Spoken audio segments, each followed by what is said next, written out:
Give Grambling credit. You know, they played their behinds off. We came and competed too. It was a hell of a game. It was a tale of halves. You know, we just couldn't get enough stops. They shot a really good percentage, especially the second half, and they kind of defended us a little bit better. They went to the zone and we struggled with it, and he just stuck with it. You know, the whole game.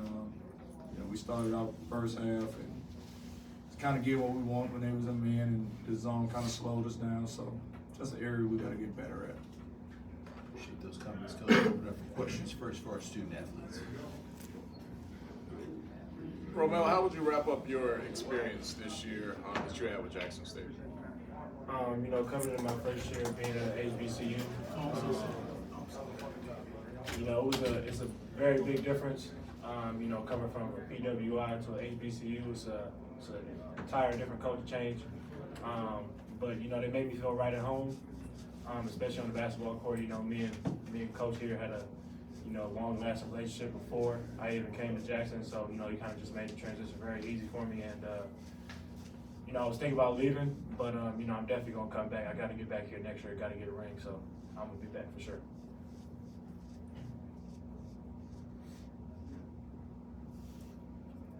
Questions for Coach as well as student athletes. Floor is open.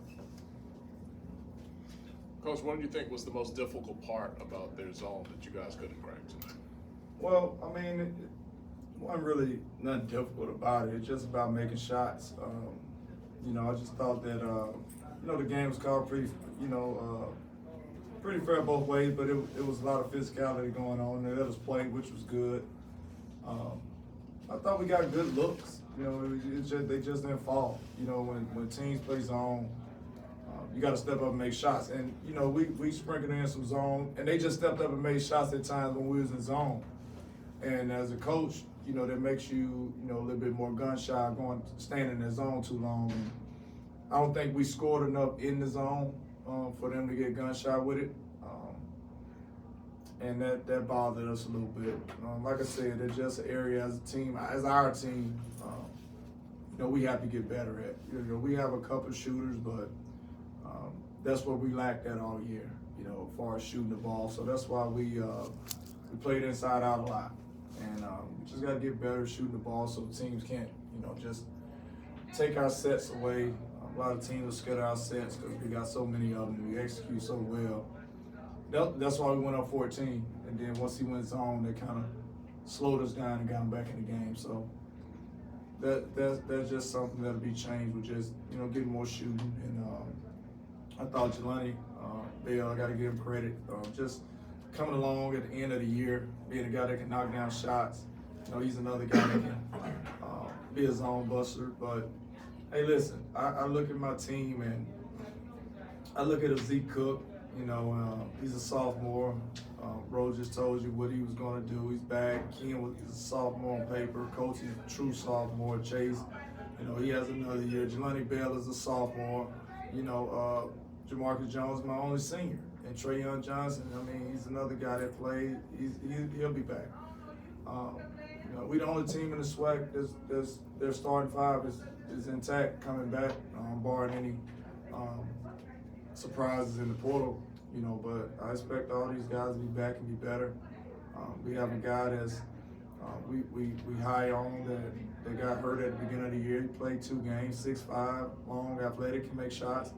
And he's just be a sophomore again. So we was pretty young, you know, when you think about the teams we playing against. You know, they full of seniors, in some cases 50 guys. And we competed. We gave ourselves a chance to win today. We went up 14. I knew the game was, you know, long from over. But one thing I can say about this team, and you know, I was emotional in the locker room, just how proud I am of those guys, because nobody really, you know, gave us the credit to be where we are today. You know, to finish 3rd in the league, not one player on our team to be picked in first or second or defense over anything, you know, and to be sitting here, you know, 10 points away from going to the SWAC championship. So I'm not in it for moral victories, but you know, I'm a realist too. I'm excited about the future. Chase, can you talk about your experience here at Jackson State this season?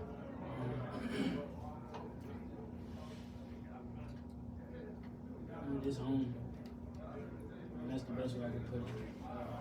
Everybody welcomed me with open arms. All the way up from AD down to the students. But at the end of the day, the coaching staff is really what got me here and what's going to keep me here. I trust this guy with everything. I'm just grateful to have the opportunity to play at D. I love and for D. Mo Williams. Final questions? Thank you so much. Appreciate you. Thank you.